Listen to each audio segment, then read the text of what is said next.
Gente, boa tarde para todo mundo. Uma alegria estar aqui hoje, principalmente porque nós temos uma coincidência muito boa. Hoje é uma aula dedicada à literatura árabe e hoje de manhã foi anunciado o Prêmio Nobel de Literatura. Eu suponho que o nome do autor se pronuncie Abdul Razak Gurnah. Ele é da Tanzânia. Olha só que coisa boa, estamos vendo gente fora daquele famoso eixo, né, já tão conhecido, sendo premiado, e tomara que a premiação represente também uma oportunidade de tradução para as obras dele aqui no Brasil. Bom, vocês hoje vão ter aula com a Carol, ela é mestranda, não é, Carol? Isso. Na área de literatura árabe, orientanda do professor Michel Sleiman, é assim que pronuncia o nome dele? Isso. É. E ela vai falar um pouquinho para vocês hoje sobre a pesquisa dela, que é tradução de poesia palestina, não é? Isso mesmo. Gente, aproveitem bastante a aula da Carol. A classe é toda sua, Carol. E eu vou desligar aqui para não atrapalhar ninguém. Muito obrigada. Eu agradeço pela oportunidade de participar desse curso, de trazer um pouco da minha pesquisa. Agradeço a presença de todas e todos. Então, vamos começar. Vou começar apresentando.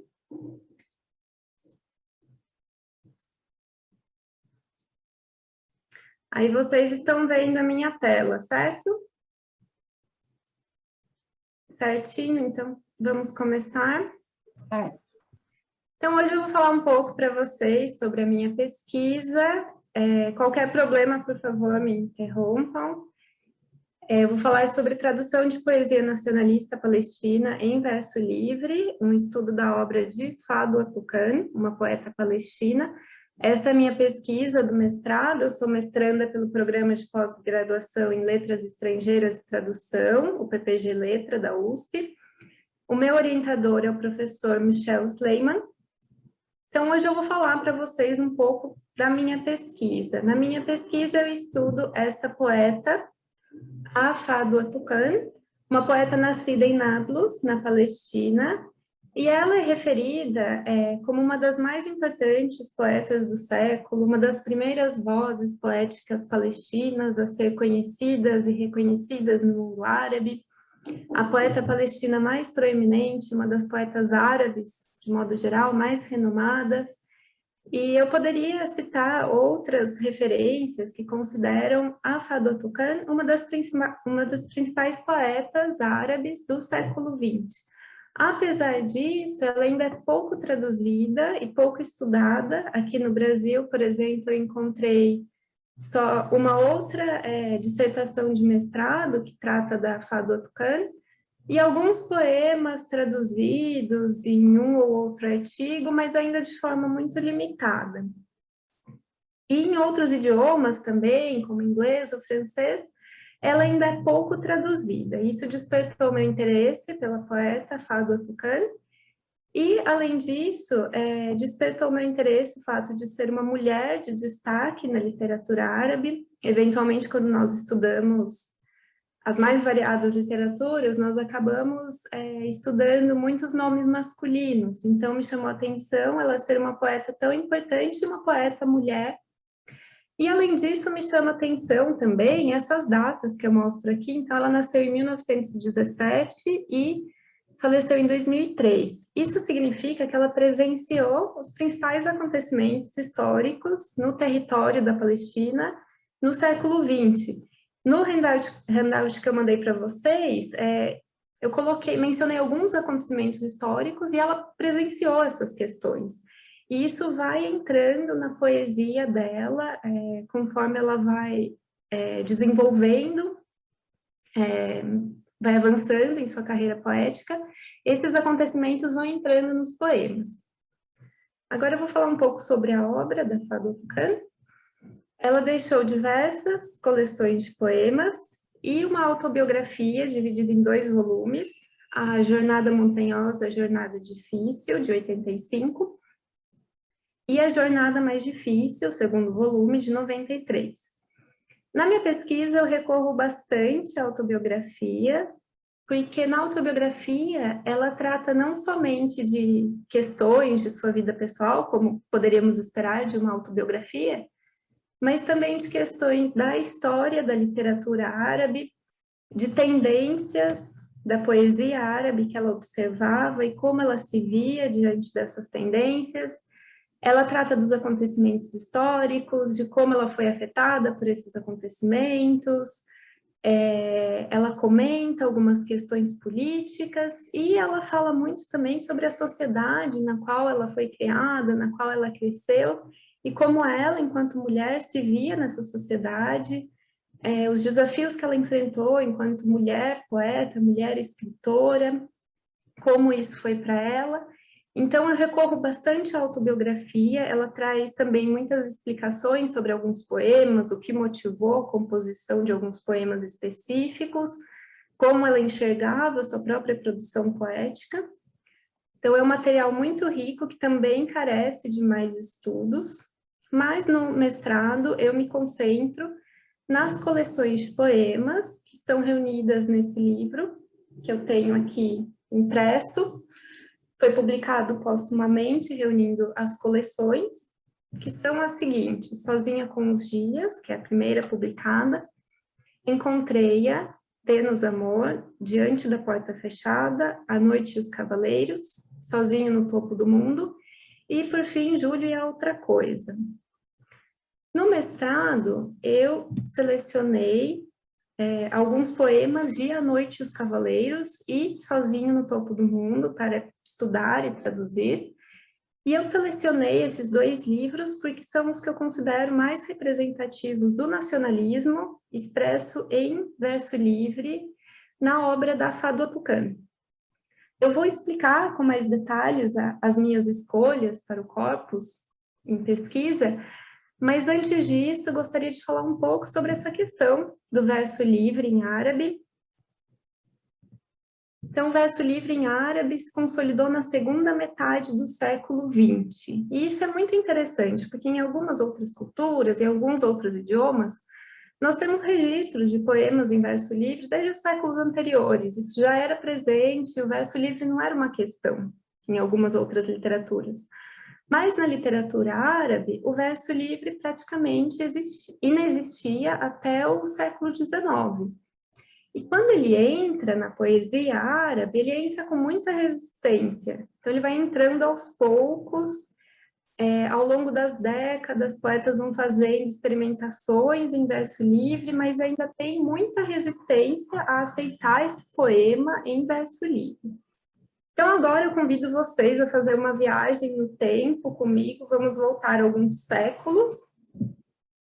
Vamos para o período pré-islâmico. Por que estamos falando aqui de Islã? Por que estamos falando de religião? Porque o Islã, só lembrando, o Islã começa, então, no século VII. E antes disso, nós já temos uma poesia escrita. Depois do Islã, quando é fixado o texto do Alcorão, vai se desenvolver a língua árabe, que vai se tornar a língua árabe clássica, que é a língua árabe padrão que nós temos até hoje. É claro que houve mudanças na gramática, houve mudanças principalmente no uso que nós fazemos das palavras em árabe, mas essa língua árabe que é estabelecida a partir do Islã é a língua árabe que vai ser adotada nos séculos seguintes na literatura, na escrita literária. Então, por isso é relevante a gente falar aqui em período pré-islâmico, poesia pré-islâmica. E antes do Islã já existia uma poesia pré-islâmica, e eu trouxe aqui um trecho que eu não vou ler, só para mostrar visualmente mesmo, um trecho de um dos poetas mais conhecidos do período pré-islâmico, o Imr al-Qais, do século VI. E o que nós observamos aqui? Esse é um dos trechos mais conhecidos desse poeta. Nós observamos claramente uma divisão em dois hemistíquios. Observamos que é tudo muito quadradinho, porque havia uma regularidade métrica sendo mantida em todo o poema. E se vocês olharem no sentido da leitura em árabe, que vai da direita para a esquerda, então se vocês seguirem da direita para a esquerda, vocês vão notar aqui no final essa mesma terminação.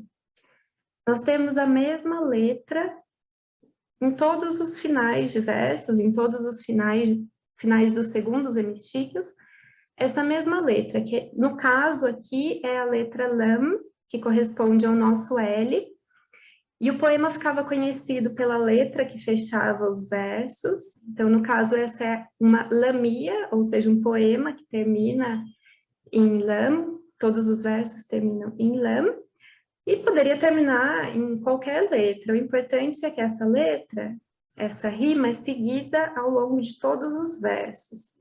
Então, essa é a forma que nós chamamos de qasida. Essa palavra, qasida, no árabe moderno, é traduzida simplesmente como poema. Mas aqui nós nos referimos à forma poema qasida, essa forma antiga, que seguia todos esses pré-requisitos. Então, ela tinha rima única, como nós vimos aqui, essa regularidade promovida pela rima única, metro único, então era o mesmo metro, nos dois hemísticos, era seguido o mesmo metro, sem divisão estrófica, os versos eram divididos em dois hemísticos, como nós vimos. Os temas variavam porque existiam alguns motes em comum, nós até vamos comentar um deles, mas era difícil manter o mesmo tema num poema que tinha que seguir tantos pré-requisitos. Então, quando a gente lê um poema pré-islâmico, às vezes é difícil identificar um tema, é difícil falar, esse poema é sobre isso. Nós observamos vários temas ao longo do poema. E eram seguidas as leis do sistema de versificação árabe oriental, chamado Arud. O que isso significa? Esse sistema de versificação identificou 16 metros possíveis que eram usados na poesia árabe.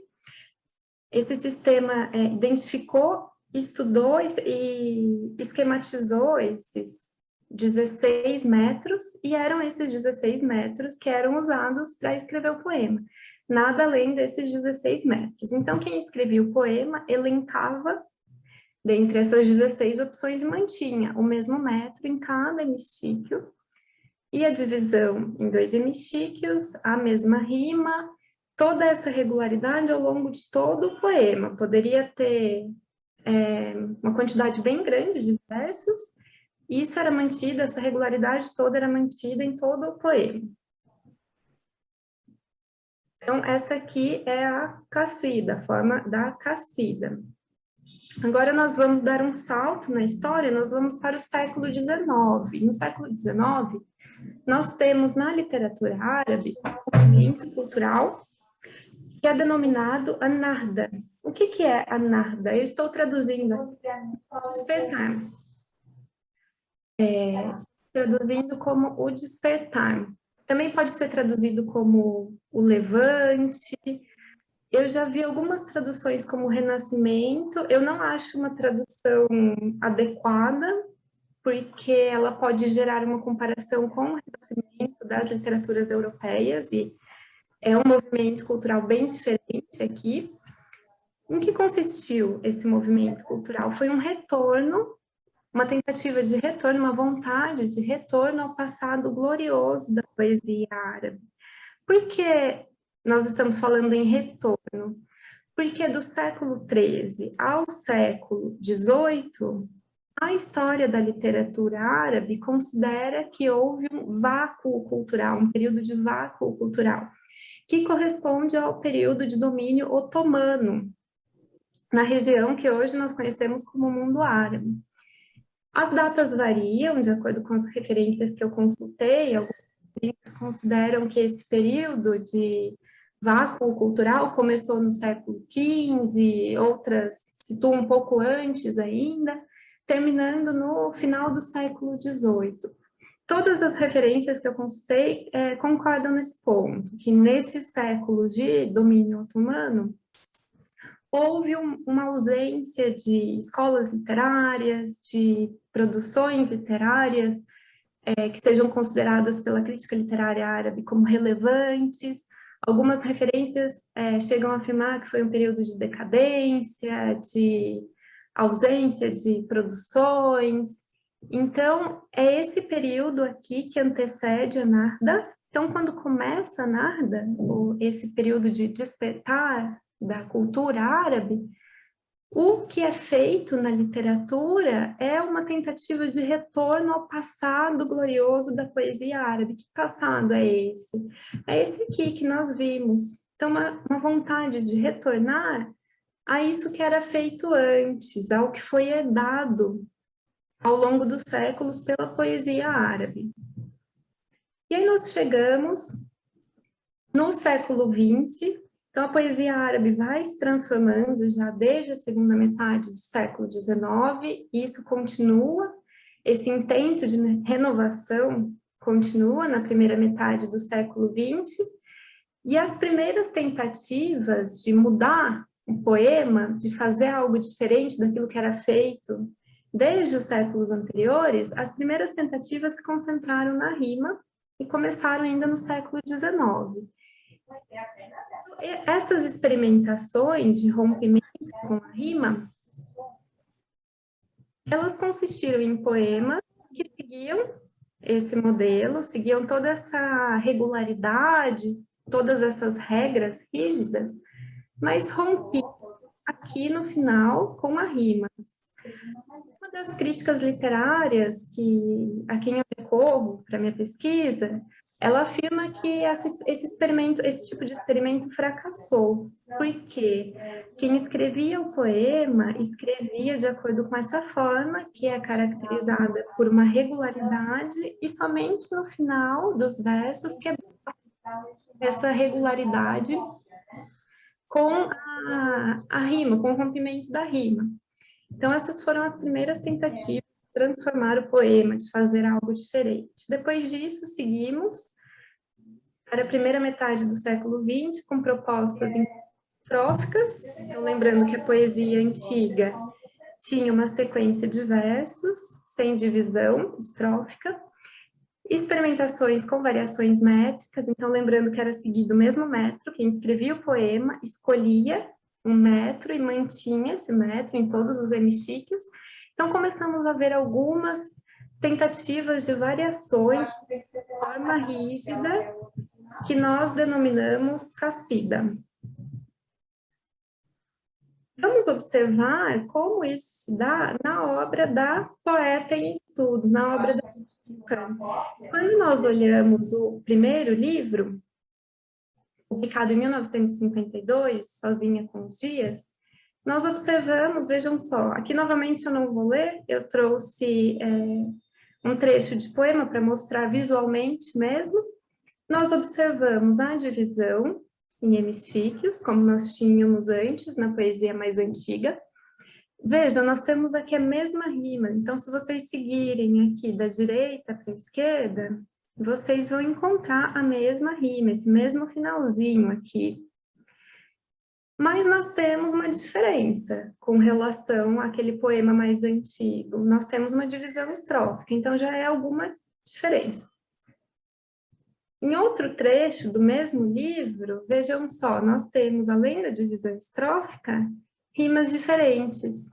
Aqui nós temos uma rima em lam, que foi aquela mesma letra que nós vimos no primeiro exemplo, no exemplo pré-islâmico. E aqui nós temos outra rima. Então, aqui essa rima soa como al-ha'ira, ash-sha'ira. Então, é bem diferente dessa parte aqui, que tem essas rimas em lam, que seria correspondente ao nosso L.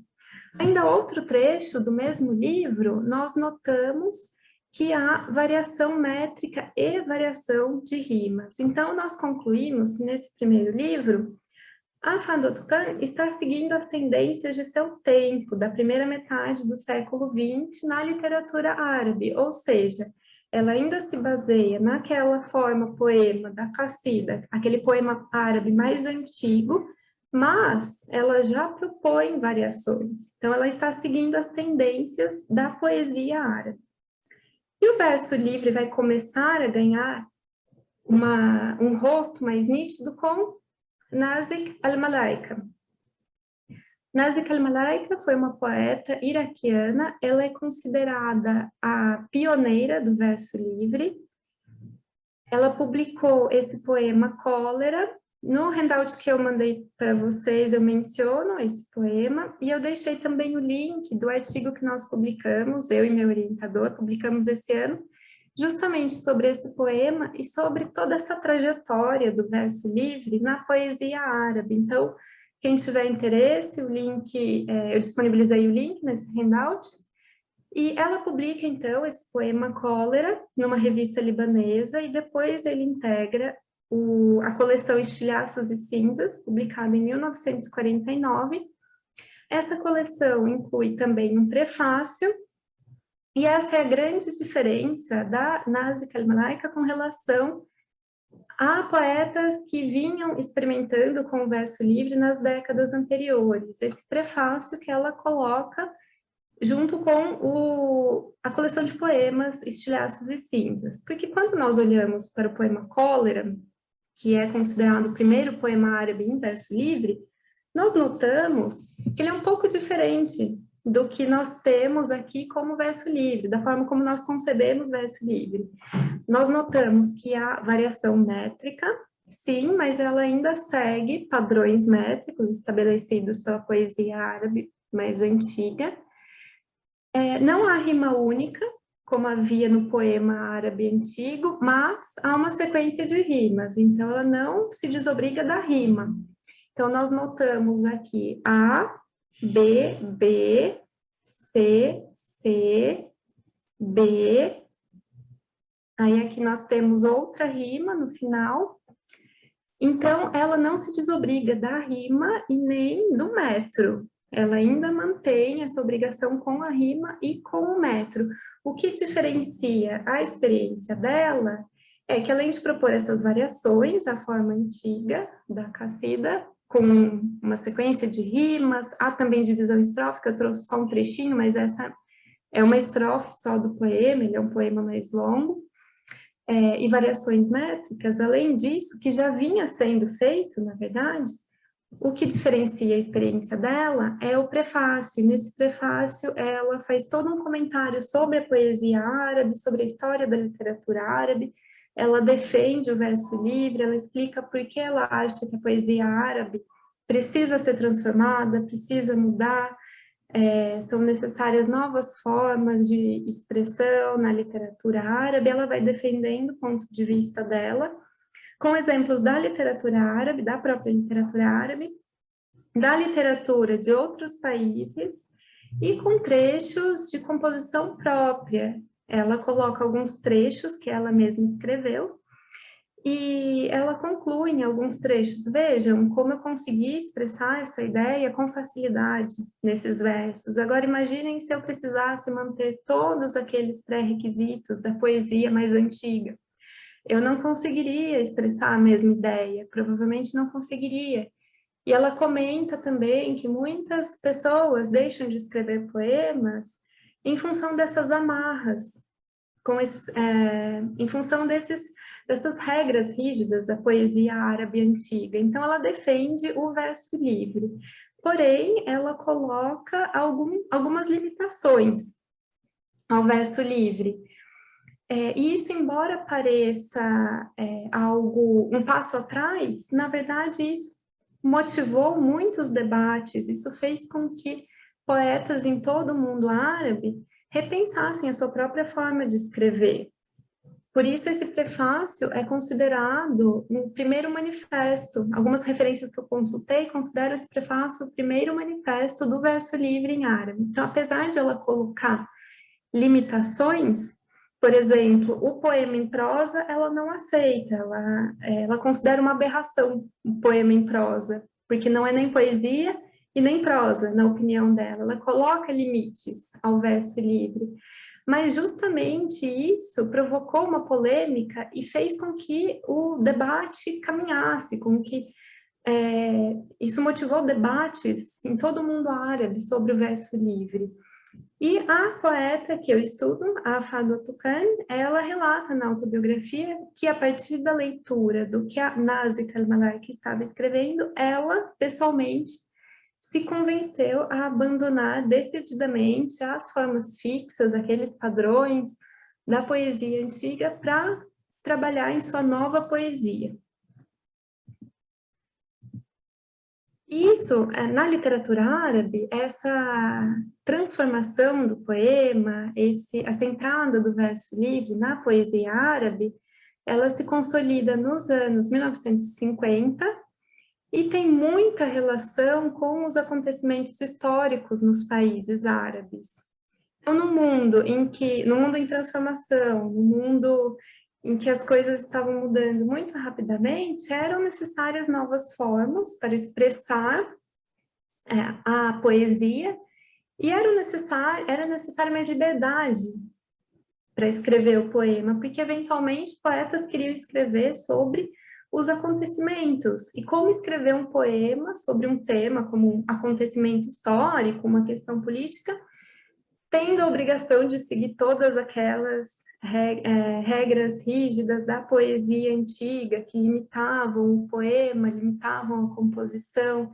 Então, a consolidação do verso livre é possível nos anos 50, primeiramente por todas as experimentações nas décadas anteriores, poetas já vinham experimentando com o verso livre, e também por esse momento histórico que possibilitou a aceitação do verso livre, porque houve muita resistência. Até a primeira metade do século XX, houve muita resistência nos círculos literários árabes pela crítica e por poetas que também não aceitavam o verso livre e consideravam que aquilo não era poesia, que aquilo era uma interferência do Ocidente no Oriente, não deveria ser aceito.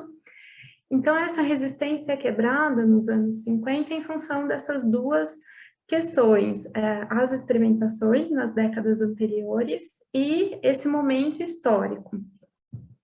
Na Palestina, o grande acontecimento histórico do século XX foi em 1948, com a formação do Estado de Israel, que é referida até hoje como Nakba, por árabes, não somente da Palestina, e pode ser traduzida como catástrofe. Então, na formação do Estado de Israel, muitas vilas foram destruídas, houve deslocamento de grande parte da população, houve guerras, houve morte de grande parte da população palestina que vivia ali. E, do ponto de vista da literatura, a Salma Khadrad-Jayousi, que é a minha principal referência em crítica literária árabe, de acordo com a Salma Khadrad-Jayousi, a Nakba foi um catalisador para as mudanças poéticas que já estavam em curso. Então, essa transformação da poesia já vinha acontecendo nas décadas anteriores e a Nakba foi o grande acontecimento que veio para acelerar essa mudança poética.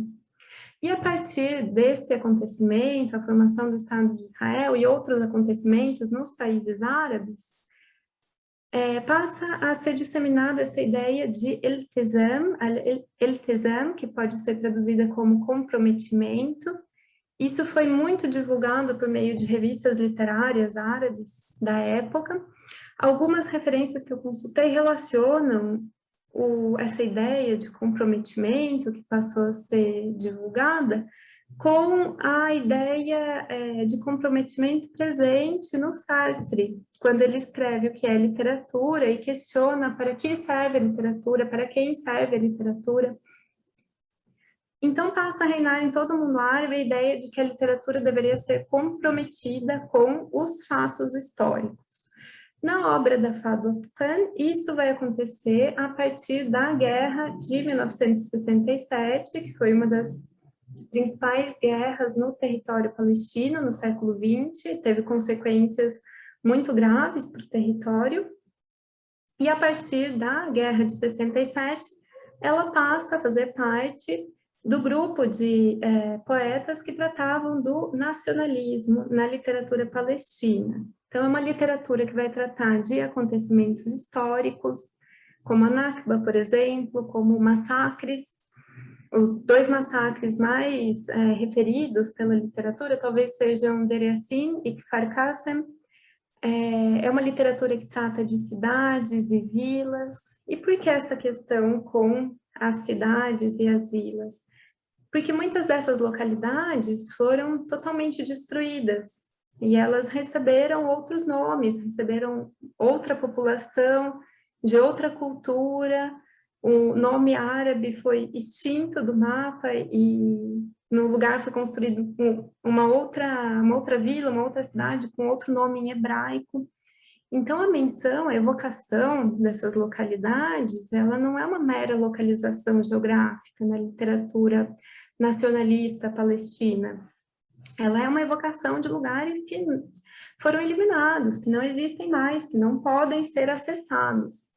Há também evocação de personagens históricas da literatura personagens da literatura mais antiga e personagens históricas. Há menções à fauna e à flora locais, que são formas também de resgatar as paisagens dessas localidades que foram destruídas, dessas localidades que não podem mais ser acessadas. Há também imagens do cristianismo nessa literatura nacionalista, em poemas, em obras escritas por pessoas cristãs ou não. A imagem de Jesus Cristo foi apropriada pelo nacionalismo palestino como imagem do próprio povo palestino que sofre, que é flagelado, que é crucificado. Então, há também muitas imagens do cristianismo. E a Fadwa Tuqan passa a incorporar o nacionalismo em seus poemas a partir da Guerra de 1967. Então, ela passa a fazer parte desse grupo de poetas que já escreviam sobre o nacionalismo palestino em verso livre. Um nome muito conhecido é o Mahmoud Darwish, Sameh al-Qassem, também outro nome muito conhecido. E quando ela faz essa mudança temática em sua poesia, passa a tratar dos poemas, dos acontecimentos de forma nacionalista, com esse sentimento nacionalista, de apego à terra, passa a tratar da relação com a terra em verso livre. Quando ela realiza essa mudança poética na sua escrita, ela passa a seguir uma tendência que já existia na literatura palestina. A literatura palestina seguiu as tendências dos países árabes do verso livre e também seguiu essa tendência de comprometimento com questões relacionadas à terra, comprometimento com as questões políticas. Então, quando ela passa a escrever poemas nacionalistas em verso livre, ela está seguindo essas tendências. Mas o que existe de muito particular, o que eu defendo que existe de muito particular na obra da Fadwa Tuqan, é que ao fazer isso, ao tratar da terra, da libertação da terra em verso livre, ela faz isso colocando a imagem da mulher numa posição de destaque. Então isso destoa de tantas outras obras poéticas ou em prosa, que tratam da terra palestina, do sofrimento do povo palestino, com destaque da figura masculina. Na Fadwa Tuqan, não. É a mulher que recebe essa posição de destaque. Então, é a imagem da mãe, que vai falar ao longo dos versos, é a mulher que conta histórias para as crianças, como em um dos poemas que nós vamos ver, é a jovem estudante que vai para uma manifestação, é a jovem que é torturada, que está presa, que é torturada, é a mulher que é separada de seus familiares e não consegue visitar os familiares. Então, sempre quando ela trata da terra em verso livre, ela confere esse destaque para o feminino. E isso é muito marcante nos poemas da Fadwa Tuqan. E com isso, nós voltamos àquele slide anterior, e agora eu queria comentar um pouquinho as minhas escolhas, como eu elaborei esse corpus em tradução para minha pesquisa. Então, eu já havia mostrado esse slide com a obra poética da Fadwa Tuqan, e dessa obra eu selecionei esses dois livros. O Sozinha com os Dias, como eu mostrei, alguns trechinhos, ele ainda segue aquela poesia antiga, aquelas regras de escrita da poesia árabe mais antiga, embora haja variações. Então, eu considero que a partir de Dê-nos Amor, Diante da Porta Fechada, o verso livre já está consolidado nos poemas da Fado Tucano. Mas é com A Noite e os Cavaleiros que eu considero que ela passa a se dedicar de forma muito evidente, de forma constante ao nacionalismo. Então, eu considero A Noite e os Cavaleiros um marco da poesia nacionalista na obra da Fado Tucano. Algumas referências que eu consultei propõem uma divisão da obra da poeta a partir de Diante da Porta Fechada. Então, consideram que os 3 primeiros livros têm um tom intimista, e o restante é a poesia política. Eu acho uma divisão muito simples da obra da Fado Tucano. Eu não acho que dá para dividir dessa forma. Eu considero que o primeiro livro ele ainda é muito preso aos padrões da poesia antiga e com um tom bastante intimista, sim. O verso livre vai avançando em Encontrei, a Dê-nos Amor, mas ainda seguindo questões muito pessoais, ainda tratando dos sentimentos pessoais da poeta, da solidão, de como ela enxerga sua própria produção poética. Embora já haja alguma outra menção à terra palestina, já encontramos algumas palavras que demonstram essa relação com a terra palestina. Em Diante da Porta Fechada, temos aqui o verso livre, temos algumas questões nacionalistas, mas ainda é um livro muito sobre os sentimentos pessoais da poeta. Ela fala muito, por exemplo, sobre o luto pelo irmão que faleceu quando ela morou fora da Palestina, de como isso marcou sua vida, e isso aparece muito em Diante da Porta Fechada. Então, eu considero que é com A Noite e os Cavaleiros, que temos um marco do nacionalismo na obra da Fado Tucano, o que continua em Sozinho no Topo do Mundo. Então, esses 2 livros são muito representativos desse nacionalismo em verso livre. E Júlio é a outra coisa, porque eu não selecionei Júlio e a outra coisa, porque aqui é uma importante mudança de tom com relação aos 2 anteriores. Em A Noite dos Cavaleiros e Sozinho no Topo do Mundo, a poeta fala muito sobre o sofrimento do povo palestino, sobre as dificuldades do dia a dia, sobre as guerras, sobre a morte. Tem muitas imagens para o sangue, para a cor vermelha, mas uma diferença importante é o tom de esperança. Nesses 2 livros, com muita frequência, os últimos versos dos poemas trazem uma ideia de esperança, de renovação, de um novo ciclo, de retorno das pessoas que estão refugiadas e um dia podem retornar, de uma solução para o conflito. Em Júlio é outra coisa, eu não noto esse tom, eu noto o oposto, um tom de desespero, de frustração, o que reflete muito o sentimento generalizado na Palestina nessa época, depois de tantos anos de conflito sem solução, negociações que não conseguiram chegar a um resultado positivo. Então, eu considero Júlio outra coisa representativo de um outro momento. Há também alguns poemas, isso é interessante notar, em Júlio e a outra coisa, há alguns poemas que se parecem com os primeiros poemas do primeiro livro. Alguns poemas que seguem aquela forma poética mais antiga, porém com variações, o que se parece muito com o primeiro livro, mas já com sentimentos nacionalistas. Então, eu considero esse último representativo de outro momento literário. Por isso, eu selecionei esses 2 livros. E os meus critérios para selecionar o corpus, eu selecionei 20 poemas desses 2 livros. Não estou traduzindo os livros por completo. E os meus critérios foram o nacionalismo, eu selecionei poemas nos quais o nacionalismo se destacasse. Por exemplo, em Sozinho no Topo do Mundo, existe um poema que tem alguns trechos bastante nacionalistas, mas a maior parte do poema trata de outras questões, trata do período em que a Fadwa Tuqan morou na Inglaterra e das percepções da poeta enquanto estrangeira vivendo em outro país. Então, esses poemas eu não selecionei, poemas nos quais o nacionalismo não era a principal questão, não era o eixo. Selecionei os poemas a partir desse critério do nacionalismo, a partir também do feminino, procurei selecionar poemas que destacavam mais a imagem da mulher, que é uma das características que eu mencionei, dos poemas da Fadwa Tuqan.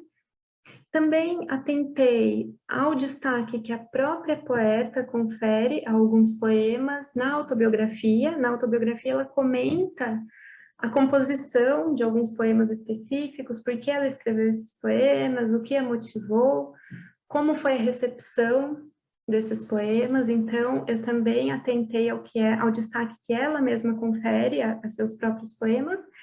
E, por fim, um dos critérios foi também a presença de poemas da Fadwa Tuqan em antologias de literatura árabe, ou da poesia árabe, ou da poesia palestina. Essas antologias seguem seus próprios critérios, mas, eventualmente, me chamaram a atenção para um ou outro poema que não havia chamado a minha atenção anteriormente, eu reli e achei que seria interessante incluí-lo na seleção. E, a partir desses critérios, eu selecionei 20 poemas dos 2 livros, e a tradução desses poemas traz uma série de desafios. Então, os principais desafios da tradução do corpus, e a partir daqui eu vou dividir a minha fala nesses 2 eixos, são a tradução da poesia árabe, em verso livre, para o português. A tradução de poesia em si já traz uma série de dificuldades. Traduzir o verso livre em árabe para o português, eu considero muito difícil, eu considero desafiador. Por toda essa questão do verso livre, pela importância do verso livre, como eu comentei até aqui, essa entrada do verso livre na literatura árabe, depois desse longo trajeto, as diferenças entre os idiomas também dificultam bastante a tradução, eventualmente. Com isso, eu não quero dizer que a tradução de um idioma mais semelhante para outro seja fácil, mas, às vezes, a tradução de alguns termos do árabe para o português se mostra muito difícil. E o segundo eixo do que eu vou discutir a partir desse momento é a tradução do nacionalismo palestino em si para o contexto brasileiro. Esse foi outro desafio. Por quê? Por 2 motivos principais. O primeiro é traduzir poemas nacionalistas na Palestina, e na literatura palestina, o nacionalismo ainda é importante, ele ainda é a pauta para a literatura, para as produções artísticas de modo geral. A relação com a terra ainda é muito presente na literatura. Recentemente eu traduzi poemas palestinos de uma outra poeta, uma poeta muito recente, e é interessante notar como essa relação com a terra palestina, ela ainda é muito presente, ela ainda é uma questão da literatura. Na literatura brasileira, não. Quando nós falamos de nacionalismo, é uma coisa um pouco afastada da nossa literatura. Então, é difícil, eventualmente é difícil traduzir esse nacionalismo palestino para o nosso contexto brasileiro. Então, como transmitir isso para o português, para um público brasileiro? Como demonstrar por que tais questões são importantes? Esse foi um desafio da tradução do nacionalismo, e a tradução do nacionalismo palestino é desafiadora também pela grande quantidade de elementos específicos do contexto palestino que aparecem no poema. Então, aparecem muitas metáforas, muitos símbolos, e traduzir essas questões específicas do contexto palestino foi desafiador. Então, vamos falar inicialmente sobre a tradução da poesia árabe, vamos falar sobre tradução de poesia. Então, o Brito diz que, ao traduzir o poema, em princípio, toda e qualquer característica do texto pode ser de importância crucial. Ou seja, no poema, tudo, em princípio, pode ser significativo, o que torna a tradução de poesia muito desafiadora, porque se tudo pode ser significativo, o que é mais significativo? Então, cabe a quem traduz fazer essa análise cuidadosa do texto a ser traduzido e definir quais são as características mais significativas desse texto. O que compõe esse poema? Quais são as principais características desse poema? Isso exige um trabalho muito atento de análise do poema que vai ser traduzido. Laranjeira, ao tratar da tradução do poema, diz que quando traduzimos o poema, vamos tentar encontrar no texto o que constitui a manifestação do poético e verificar quais operações no ato de tradução permitem fazer passar esse poético para o texto traduzido. Então, estamos em diálogo com o Brito, também passamos por um processo de análise do poema para tentar encontrar o que constitui o poético nesse texto e como isso vai ser traduzido, como vamos transmitir esse poético para o texto traduzido. Isso, eventualmente, é muito difícil nas traduções do árabe para o português, e principalmente desafiador no caso do verso livre, porque, como alerta o Brito, corremos o risco de escrever um poema que pode ser, um texto que pode ser considerado prosa, com quebras aleatórias no final das linhas. Então, essa foi uma preocupação também. Depois de traduzir todos os poemas, eu tive essa preocupação de reler e analisar o texto traduzido para o português muitas vezes para ver se aquilo realmente era um poema, o que eu traduzi realmente era um poema, ou se era, como diz o Brito, prosa com quebras aleatórias. Então, isso foi muito desafiador na tradução desse corpus.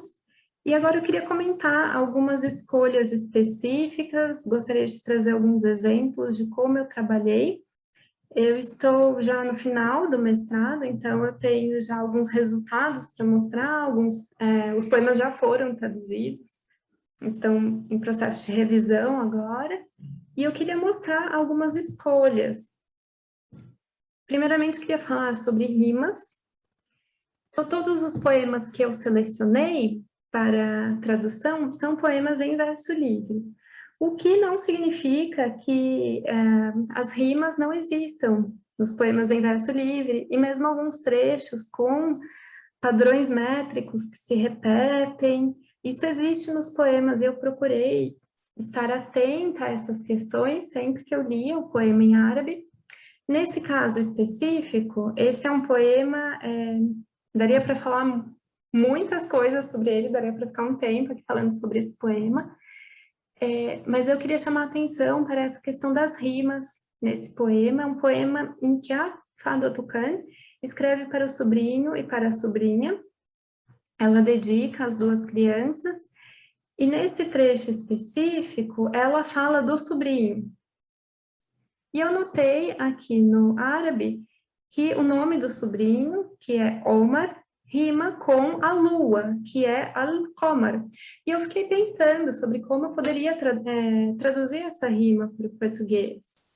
Eu me dei conta de que a pessoa brasileira que não é árabe, que não estudou árabe, não vai ler o nome do sobrinho como Omar, vai ler como Omar. E nesse caso, Omar rima com o luar. E alguém poderia apontar que eu não traduzi a lua exatamente ao pé da letra, eu traduzi o luar, que não é exatamente a lua, é a luz da lua.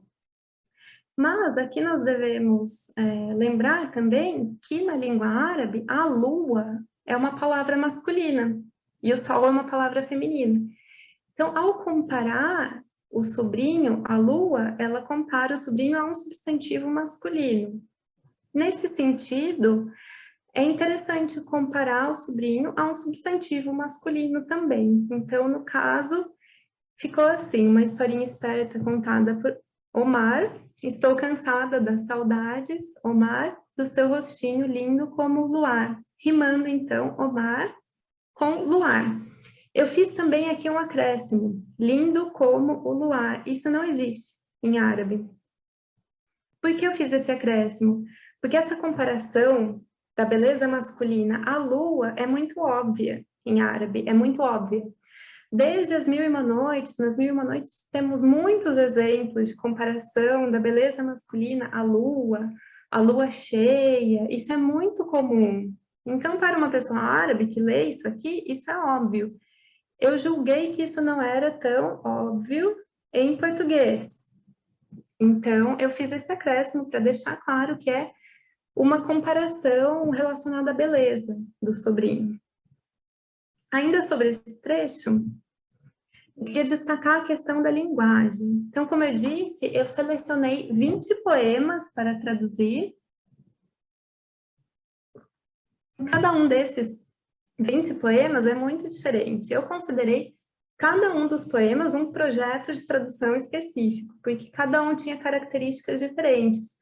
Tem, por exemplo, um poema que traz recortes, traz ali, na metade do poema, uma carta para um ministro, depois traz menções a acontecimentos muito recentes, muito do tempo da poeta, e depois traz uma outra carta, uma solicitação. Então, cada poema era muito diferente. Nesse poema específico, eu notei que a linguagem em árabe tendia muito à linguagem infantil. Eu contei um total de 7 diminutivos ao longo do poema e outras palavras que indicavam essa linguagem infantil. Ela se dirige às crianças como meus amores, meus queridos. Então, eu notei a importância de manter essa linguagem que tende a infantil, e em alguns trechos eu não consegui traduzir o diminutivo, porque isso geraria alguma estranheza, uma rima fácil, isso não ficou bom em português. Então, em alguns trechos, o diminutivo caiu. E o que eu fiz para compensar isso foi incluir o diminutivo, fazer acréscimo de diminutivos em versos onde não havia o diminutivo em árabe. Por exemplo, aqui temos nukta. Nukta é literalmente uma piada, uma anedota. Aqui não é necessariamente um acréscimo, porque nós podemos traduzir uma anedota como uma historinha. Mas aqui sim temos um acréscimo, rostinho. Isso também não existe em árabe. Em árabe está escrito do seu rosto e não do seu rostinho. Quando eu traduzi para do seu rosto, ou da sua face, eu notei que isso seria uma linguagem muito adulta. Nós não nos dirigimos às crianças assim, em português brasileiro. Nós não falamos o seu rosto, a sua face. Eu achei que isso seria muito adulto para o tom do poema. Então, aqui eu fiz um acréscimo de diminutivo em um verso no qual não havia diminutivo, para compensar outros diminutivos que eu não consegui traduzir. Ainda sobre esse poema, eu gostaria de falar sobre o título. O título em si foi desafiador, porque no título temos Risala, que é uma carta, Ila, para, Tiflein, essa única palavra significa duas crianças, porque árabe é uma língua, para quem não sabe, árabe é uma língua que tem dual. Então, nós acrescentamos um sufixo e damos a ideia de dois. Então, em árabe temos singular, dual e plural. O plural tem valor de 3 ou mais. E o dual é obtido com o sufixo. Então, aqui temos duas crianças. A palavra duas crianças. Muito bem. E aqui temos na margem oriental. Fi adifa asharqiya. Por quê? Qual é a ideia dessa margem oriental? Ela está em oposição à margem ocidental, que nós traduzimos como Cisjordânia. É a região que nós traduzimos em português como Cisjordânia. Então, isso gerou uma dificuldade para a tradução, porque as crianças estão na margem oriental e a poeta mora na Cisjordânia, Nablus fica na Cisjordânia, que é a margem ocidental em árabe. E como traduzir isso? Porque existe uma dicotomia já no título, o título já expressa essa ideia de separação. A poeta está na Cisjordânia, dentro do território palestino atual, e ela quer visitar as crianças na atual região da Jordânia e ela não tem a permissão para sair do país. Então, por isso ela não consegue, ela tem saudades das crianças e não consegue visitar a família da irmã. Então, essa dicotomia, essa ideia de separação já está presente no título. Como o inglês resolveu isso? Antes disso, só um comentário sobre o título. Então, Laranjeira diz que o título de um poema é muito importante para a tradução. O título pode desempenhar um papel importante. Ele funciona frequentemente como tema de que o poema todo é o rema, ou a matriz de que o poema é a expansão. Então, eu levei isso em consideração e procurei traduzir esse título de forma a expressar essa ideia de separação, de dicotomia. E o inglês traduziu da seguinte forma: East Bank, o que resolve, porque o inglês conseguiu traduzir literalmente a margem oriental e mantém essa dicotomia com West Bank, porque a região que nós chamamos de Cisjordânia, o inglês chama de West Bank, literalmente como árabe. Então, o inglês conseguiu manter a tradução literal e a dicotomia e a ideia de separação. Eu optei, na minha tradução do título, por Carta para Duas Crianças no Lado de Lá. Porque se eu traduzisse como margem oriental, literalmente, não daria essa ideia de separação que existe no poema todo. Se eu traduzisse como Carta para Duas Crianças na Transjordânia, em oposição à Cisjordânia, seria incorreto do ponto de vista histórico, porque o termo Transjordânia deixou de ser usado alguns anos antes disso, e também se eu desse essa ideia de uma simples margem de rio, eu não traduziria a ideia do poema. Então, eu optei por Carta para Duas Crianças no Lado de Lá, que dá essa ideia de separação, e essa parte da dicotomia, essa ideia de dicotomia que existe, eu mantive através da retomada dessa questão, lado de lá, lado de cá, em um dos versos. Então, aqui é traduzido da seguinte forma: queridos pequeninos, no lado de cá do rio, em oposição a no lado de lá do título, meus queridos, tenho muitas historinhas para vocês. No árabe, literalmente, ela diz, atrás do rio. Eu também considerei que não seria possível traduzir literalmente, porque poderia dar uma ideia errônea, poderia parecer muito simples, que ela está de um lado de um rio e ela só precisa atravessar, precisa pegar um barquinho ou atravessar uma ponte e vai conseguir visitar a família. Mas não, era uma coisa muito maior. Ela precisava de uma autorização do Estado de Israel para poder atravessar para outra margem e poder visitar a família. Então, a partir desse verso, eu retomo a dicotomia com o título e essa questão de separação no lado de lá, no lado de cá. Então, eu dei um exemplo de manutenção da rima.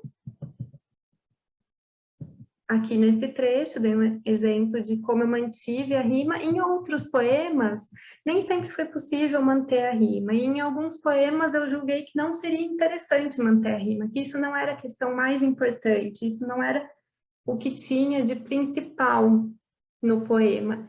E esse é um exemplo, o poema Não Vou Chorar. Então, esse é um trecho do finalzinho do poema.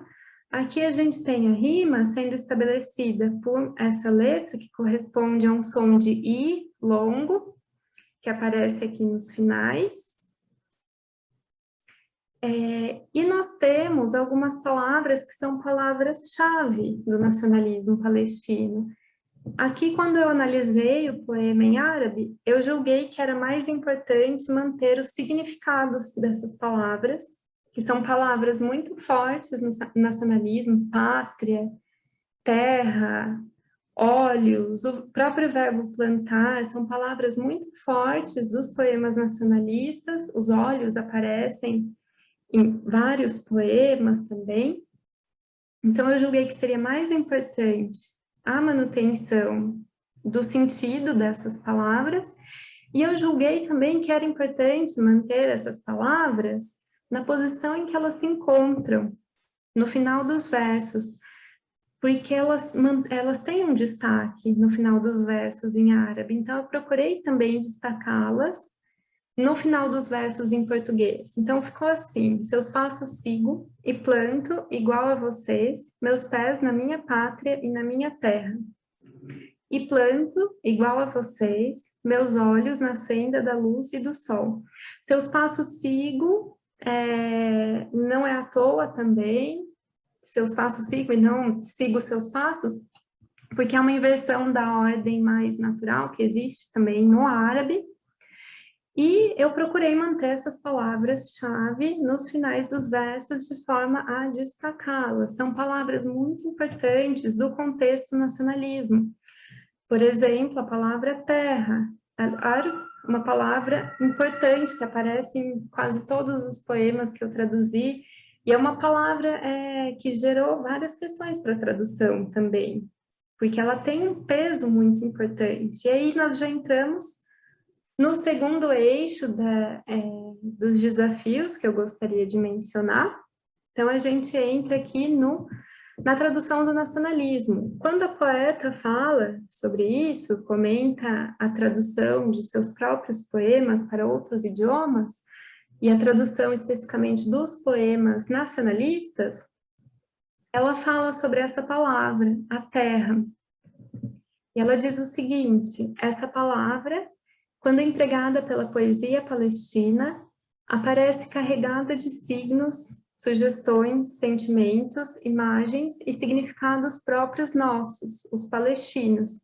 Então, essa foi uma questão para a tradução dos poemas, porque se a terra, essa palavra em árabe, tem todo esse peso, eu preciso ter esse cuidado de manter o destaque dado a essa palavra, quando essa palavra aparece,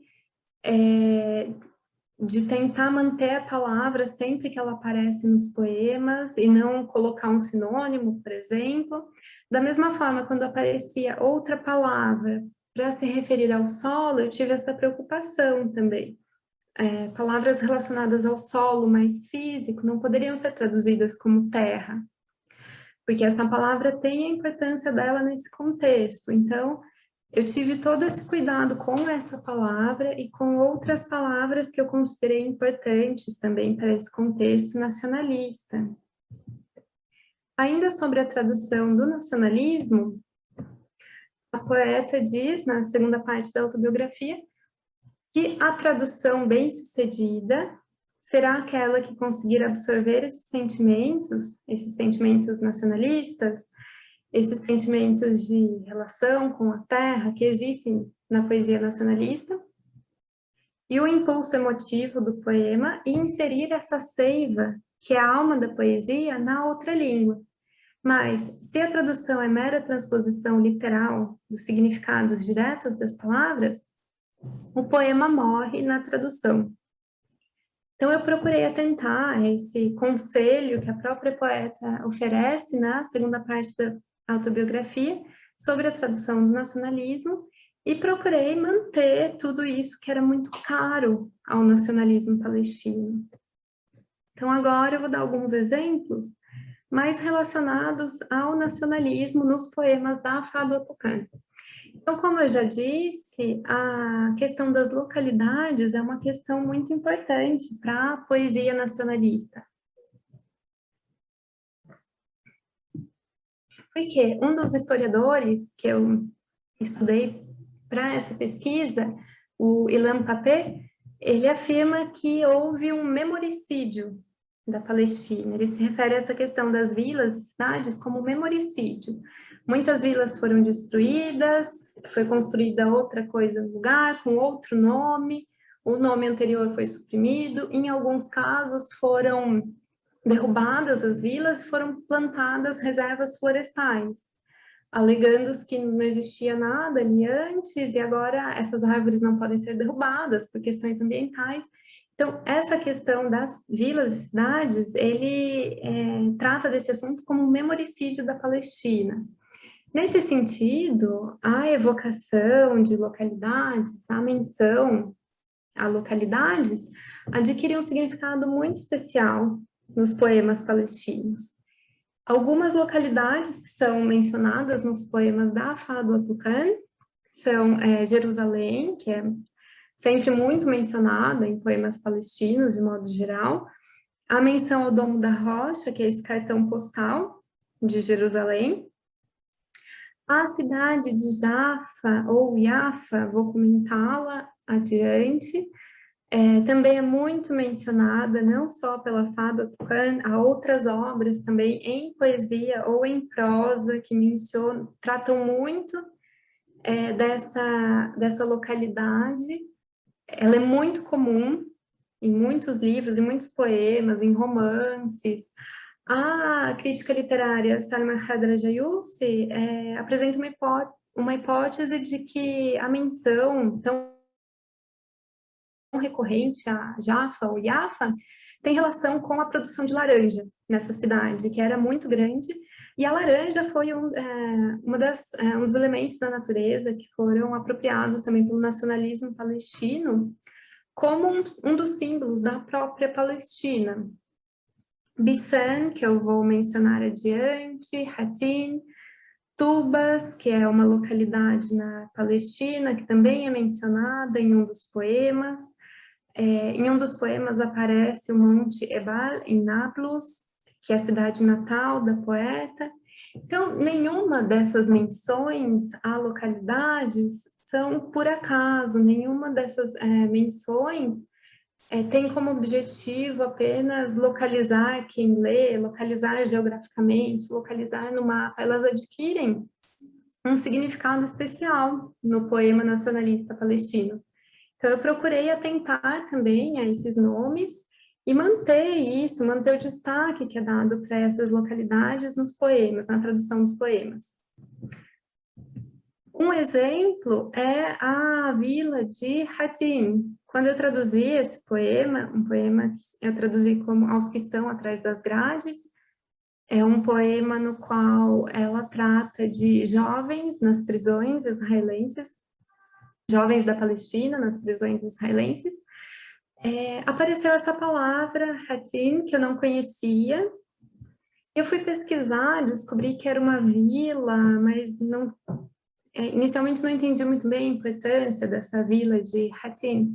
Depois eu fui aprofundando a pesquisa e eu descobri que ela tem um significado muito especial, porque ela foi o palco da Batalha de Hatin, no século XII, que foi a batalha travada contra os cristãos cruzados quando as tropas de Saladino venceram os cruzados e retomaram Jerusalém. Então, no século XX, esse nome, essa vila, é apropriado pelo nacionalismo palestino como um símbolo nacionalista. Então, é relevante que ela seja mencionada nesse poema. E vejam, aquilo que eu mencionei sobre a questão da esperança. Os poemas desses dois livros, todos encerram com essa ideia de esperança, de que algo vai ser diferente no futuro. Esses são os dois últimos versos desse poema. É um poema que trata de jovens na prisão, trata de tortura, trata de sofrimentos diários, e ele termina com a palavra promessa. A promessa de um encontro nos cerros de Hatin, a promessa de um encontro nos montes de Jerusalém. Então, ele termina com essa virada, com essa ideia de esperança, de algo novo.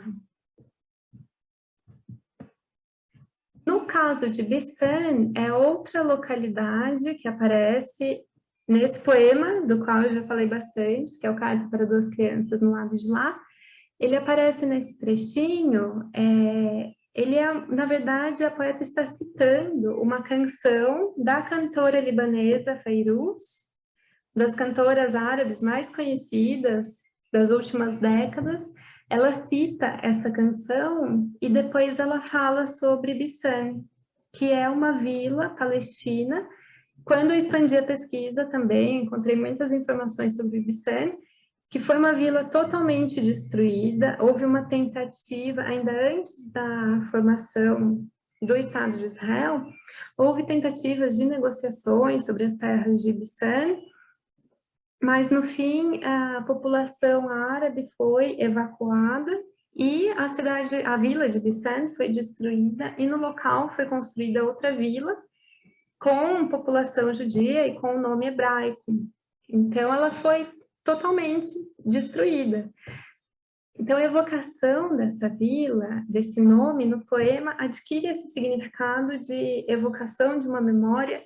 Depois, no mesmo poema, a poeta descreve a paisagem, descreve a flora local, que é uma forma de resgatar a paisagem de Bissane. Então, o significado é muito diferente do que uma mera localização geográfica. O nacionalismo palestino também se manifesta nas menções a acontecimentos. O poema foi uma resposta muito rápida, foi a resposta mais rápida aos acontecimentos no território palestino. Isso pelo caráter da poesia em si. Se há um acontecimento em um dia, é possível escrever um poema sobre isso no mesmo dia, enquanto um romance, por exemplo, demandaria mais tempo, então o próprio caráter da poesia. Mas no caso árabe, isso também se deu devido ao estabelecimento da poesia na literatura árabe, que é muito anterior ao estabelecimento da prosa. Como nós vimos, existem registros de poesia, de uma poesia árabe escrita desde o período pré-islâmico. Então, desde os séculos anteriores, já havia poesia árabe, enquanto o romance, ele data do início do século XX. O primeiro romance é do início do século XX. E o conto vai se estabelecer na literatura árabe décadas depois. Então, a poesia, quando esses acontecimentos se deram no território palestino, nos países árabes, a poesia já se encontrava muito estabelecida, diferentemente da prosa árabe. Então, o poema foi a resposta mais rápida para acontecimentos e talvez um dos acontecimentos mais importantes, mais mencionados pela poesia palestina, seja a Guerra de 1967. Então, foi uma guerra que durou pouco tempo, e nesses poucos dias de guerra, o Estado de Israel dominou grande parte do território palestino. Então, houve consequências devastadoras para o povo palestino, para o território palestino, e é essa guerra de 1967 que marca também a poesia nacionalista na obra da Fadwa Tuqan. Então, ela comenta na autobiografia que ela desejava muito escrever uma poesia mais engajada politicamente. Ela sentia essa necessidade, ela sentia uma pressão externa para escrever essa poesia mais política, mais engajada, mais nacionalista, porque outros nomes da literatura árabe, da literatura palestina já faziam isso há algum tempo, e ela ainda não sentia o que ela chama de chama poética para escrever os poemas políticos. E ela relaciona isso ao fato de ela ter sido criada em uma sociedade muito conservadora, em uma família muito conservadora, que não permitia que as mulheres saíssem. Então, ela questiona isso. Ela questiona que é esperado dela que ela escreva uma poesia política, mas, ao mesmo tempo, ela não tem a permissão de sair de casa quando ela quer, ela não pode participar de discussões políticas, ela não pode viajar pelo país para ver com os próprios olhos o que acontece no país. E, então, ela relata na autobiografia esse conflito interno de querer se envolver politicamente e escrever poemas envolvidos politicamente, com mais envolvimento político, porque é claro que os poemas, mesmo os poemas de tom mais intimista, já traziam algumas questões da terra palestina, algumas questões sobre ser palestina, sobre sua identidade, mas ela relata esse conflito entre o desejo de escrever uma poesia mais nacionalista, mais comprometida com o nacionalismo, e, por outro lado, essa dificuldade em escrever sobre isso, uma vez que ela não tinha acesso a essas discussões, não podia viajar. E é com a guerra de 1967 que ela começa a se dedicar continuamente ao nacionalismo palestino. Ainda na autobiografia, na primeira parte, ela relata que logo após a guerra, ela sentiu um silêncio, ela ficou meses sem conseguir escrever sobre o que havia acontecido, sobre o que havia sido essa guerra. Ela teve meses de total silêncio, mas ela afirma que era um silêncio de amadurecimento, um silêncio durante o qual ela pensava sobre o que tinha sido esse fato histórico. E a partir de um momento, ela volta a escrever, e ela escreve esses 5 poemas de uma vez, que abrem o livro A Noite dos Cavaleiros. Eu traduzi todos esses poemas para minha pesquisa. O primeiro deles é Minha Cidade Triste, que faz referência à própria cidade natal da poeta, a cidade de Nablus, que se encontra triste devido à guerra, devido a cidade passou ao domínio israelense a partir da guerra de 1967. Então, nesse poema, ela traz várias metáforas sobre a tristeza. Ela diz que as crianças deixaram de rir, que os risos das crianças desapareceram, que tudo foi devastado. Em A Peste, que é o segundo dessa sequência, ela compara essa entrada do poder israelense na cidade, a própria peste, que chega devastando a cidade. A um amigo estrangeiro é um poema dedicado a uma pessoa que ela conheceu, com quem ela se encontrava em Jerusalém. Ela dá indícios de que foi um relacionamento amoroso que ela teve com essa pessoa, e ele a convidou para sair do país antes da guerra de 1967. Então, nas semanas anteriores, a guerra já era uma certeza que ela aconteceria em algum momento, e ele a convida para sair da Palestina e viajar para a Jordânia ou para o Líbano, e ela recusa veementemente. Ela explica isso na autobiografia. Ela conta sobre esse encontro, em que ela disse que ela preferia morrer na soleira da porta da casa dela a fugir do país, e ela considerava essa viagem, nesse momento, uma fuga, e ela não iria fugir.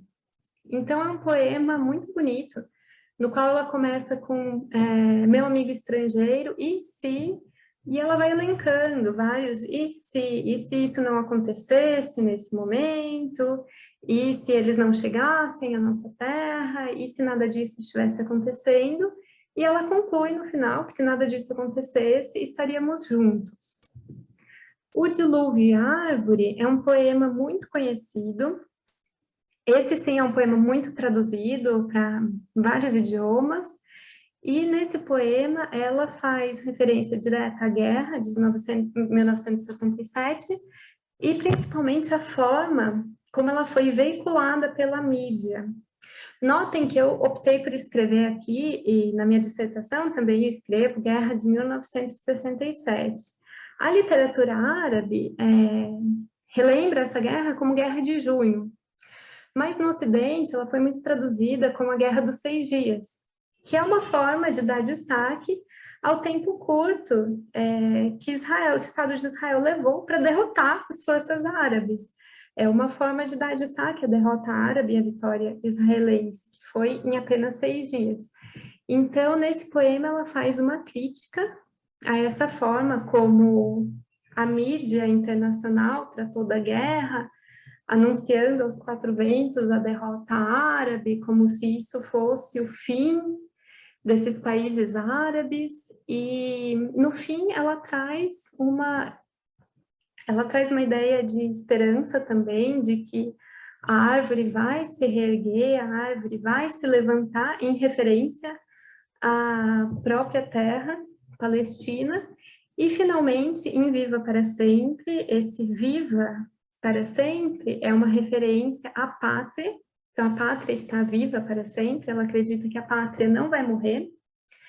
Em Viva para Sempre, ela faz uma espécie de resumo de todo o sofrimento do povo palestino, de tudo que vem acontecendo, as limitações, as várias liberdades individuais, as mortes, tudo o que o povo palestino vem sofrendo, e ela conclui também, novamente, com uma ideia de esperança. Então, ela fecha esse ciclo de poemas que ela escreveu logo após, foram os primeiros poemas que ela escreveu após a Guerra de 67, ela fecha esse ciclo com uma ideia de esperança no futuro.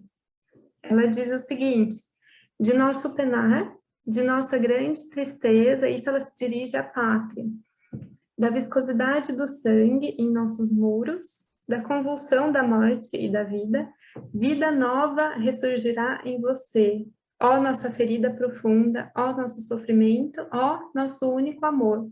Então, é um poema dedicado à pátria que termina com essa ideia de ressurgimento, que é muito comum, essa ideia de renovação, de novo ciclo, é muito comum na literatura palestina dessa época.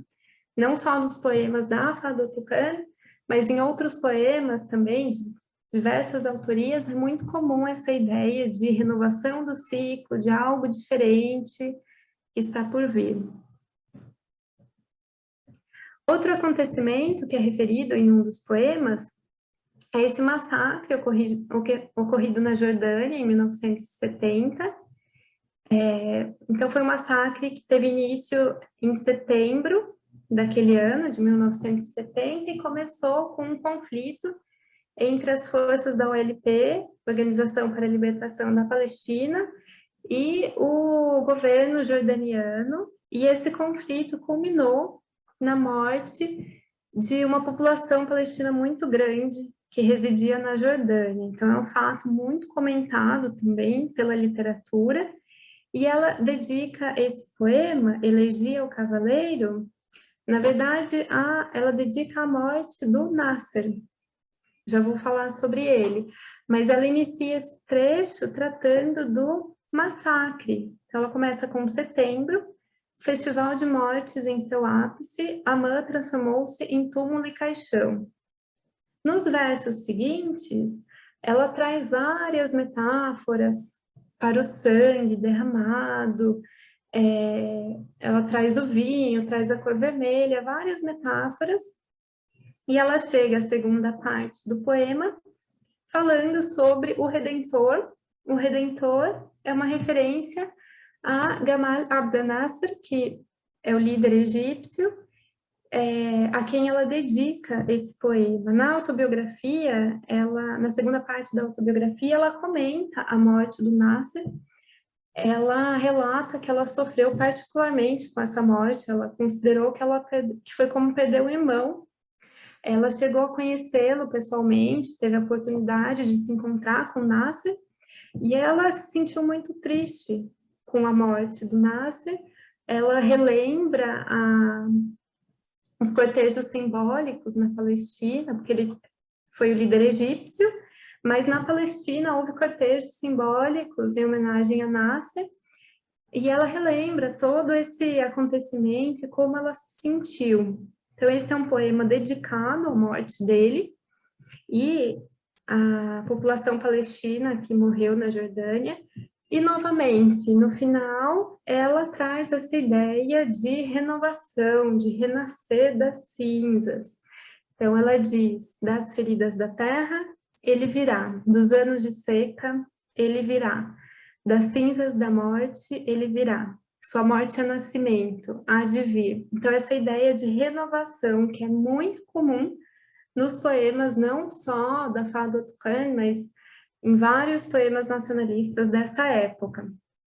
Depois, como eu disse, o tom muda um pouco nos anos seguintes, aí já sai um pouco do meu corpus, mas nos anos seguintes, a Fado Tucan e outros nomes também da poesia árabe vão tratar das questões da Palestina já com um tom de desespero, de tristeza, de frustração. Mas aqui ainda há muito essa ideia de renascimento, de renovação, de algo novo que virá. Além do Nasser, há também outras personagens, há várias personagens históricas que aparecem nos poemas. Esse é particularmente um poema que foi muito trabalhoso de traduzir, trouxe várias questões. Ele tem vários elementos da cultura palestina, ele traz muitas questões do contexto específico da Palestina, e é um poema muito bonito. no início ele trata das crianças, na primeira parte ele trata das crianças palestinas, e na segunda parte as crianças crescem e elas se tornam os heróis e as heroínas da Palestina. Então, nessa primeira parte, elas ainda são crianças.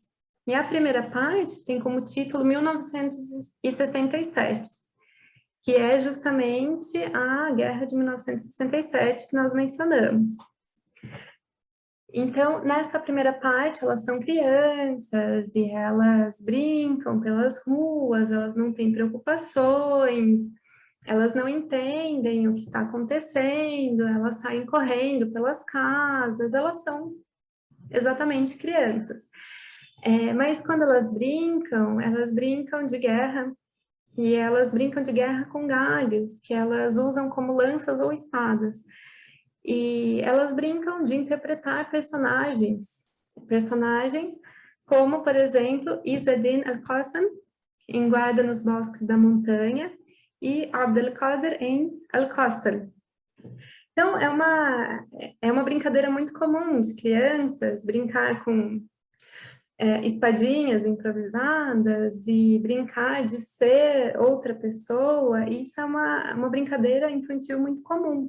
Mas no poema, quando elas brincam de ser outra pessoa, essas outras pessoas são personagens muito importantes da história da Palestina. Quando eu expandi a pesquisa para entender um pouco melhor quem são essas personalidades, são dois nomes referidos pelos historiadores como dois dos principais nomes do nacionalismo palestino.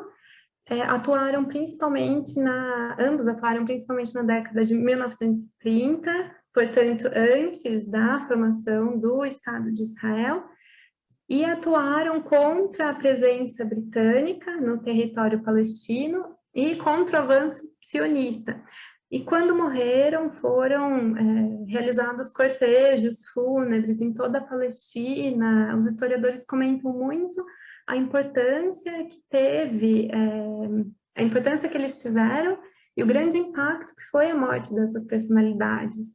Então, as crianças interpretarem essas personagens é algo muito grande no poema, e é um poema inteiro muito bonito e que traz muitas questões específicas do contexto da Palestina, muitas imagens do contexto da Palestina.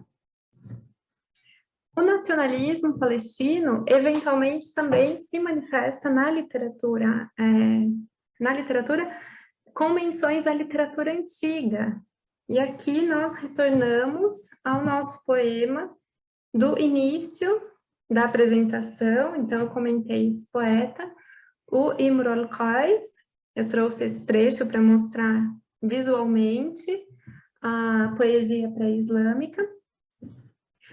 E no poema da Fado Tucan, que eu vou mostrar a seguir, ela retoma esse primeiro hemishtíquio do Imrul Qais, que é o hemishtíquio mais conhecido desse poeta. Então, ele é um dos poetas mais conhecidos do período pré-islâmico, e esse é o hemishtíquio mais conhecido desse poeta. Então, é o hemishtíquio que diz: Kaifa nabki min dhikra habibin wa manzili. E na literatura árabe, isso é muito conhecido. Se falamos para uma pessoa árabe apenas Kaifa nabki, não precisamos acrescentar nenhuma palavra. Se falarmos essas duas palavras, a pessoa árabe já sabe do que se trata e já vem esse poema à mente, alguns versos. Então, ele é muito conhecido. E esse poema, esse primeiro hemishtíquio, ele traz um mote muito característico da poesia pré-islâmica, que é o choro sobre as ruínas do acampamento abandonado. Então, aqui o período pré-islâmico, estamos falando sobre povos nômades. Então, a ideia desse mote é que o amado chega ao local onde estava o acampamento da amada e não encontra a amada e nem a família da amada, porque essas pessoas migraram e encontra apenas os restos, os vestígios do acampamento. Então, esse é um mote muito comum da poesia pré-islâmica, e a Fado Tucan pega essas palavrinhas que remetem a esse poema e a esse mote e atualiza esse mote da literatura antiga na literatura do século XX. Então, ela diz o seguinte: as portas de Jaffa, meus amados, no caos das ruínas das casas, entre escombros e espinhos, parei e falei a meus olhos. Meus olhos, parai para chorar os vestígios dos que se foram e a deixaram. Então, é o trecho inicial do poema Não Vou Chorar, que eu já havia mencionado. Então, essa questão, esse mote do choro sobre as ruínas é ressignificada no contexto do século XX. Por quê? Em que contexto a Fadwa Tuqan escreveu esse poema? Depois da Guerra de 1967, ela pôde visitar algumas cidades palestinas e ela visitou a cidade de Jaffa, ou Yafa, onde ela pôde ver a destruição. E ela relata, na segunda parte da autobiografia, o impacto, o sentimento de ver várias casas destruídas. Na cidade de Jaffa, particularmente, a população não foi totalmente expulsa e a cidade não foi destruída por completo, mas muitas casas foram demolidas. E as famílias foram crescendo e não obtinham autorização para construir novas casas, então iam construindo casas por cima das casas, e o governo israelense destruía essas casas construídas sem autorização. Então foi se formando em Jaffa uma espécie de montanha de escombros das casas demolidas. Quando Fadwa Tuqan tem a oportunidade de visitar essa cidade, ela conta que ela se sentiu muito triste ao ver esses escombros. E quando ela foi para casa, ela se lembrou desses poemas antigos, como o do Imr al-Qais, quando ele chora diante das ruínas, diante do acampamento abandonado da amada. Então, ela ressignifica esse mote da poesia antiga nesse poema, que traz um contexto do século XX. Aqui também houve uma preocupação com o vocabulário, então eu trago ruínas, escombros e vestígios, porque eu noto essa pluralidade de palavras para se referir à destruição das casas no árabe também. Então, como eu notei essa pluralidade de palavras, eu procurei não resumi-las, não traduzi-las a uma palavra só. Então, procurei trazer essa pluralidade também com ruínas, escombros e vestígios. E aqui notamos a segunda pessoa do plural. Isso porque ela faz menção a uma poesia, a poesia árabe antiga, um poema muito antigo. Então, aqui nesse trecho eu optei por uma linguagem também mais formal, para expressar essa linguagem que ela está retomando de um poema em um árabe muito formal, muito clássico, muito antigo. Então, aqui eu optei pela segunda pessoa do plural, e foi o único poema em que eu fiz essa opção. O nacionalismo palestino se manifesta também por menções à vegetação. Então, como eu disse, falar sobre a flora local, falar sobre elementos da paisagem, é uma forma de evocar também as memórias das vilas, ao descrever esses lugares. Então, aparecem, além de descrições dos lugares, aparece a imagem da palmeira, que é um símbolo do nacionalismo palestino, a oliveira, outro símbolo muito importante do nacionalismo palestino, aparece em muitos poemas, não somente da Fadwa Tuqan, mas de várias obras. Sameh al-Qasim tem um poema muito famoso, no qual ele fala do ramo da oliveira. O figo da Índia é uma fruta que aparece em mais de um poema desse corpus que eu traduzi, e só foi possível entender esse símbolo a partir de uma viagem que eu fiz para a Palestina alguns anos atrás. Sem essa viagem eu não entenderia, provavelmente, qual que é a ideia do figo da Índia nos poemas. Então, esse é um exemplo em que a pesquisa, o dicionário não foi suficiente, pesquisar na internet, pesquisar nos livros, pesquisar nas referências, nada disso foi suficiente. Eu só entendi o figo da Índia quando eu estive na Palestina. Essa foto eu fiz em Nazaré. E o nosso guia, eu fui com um grupo, e o nosso guia, que era palestino, explicou a importância do figo da Índia para o povo palestino enquanto símbolo do nacionalismo.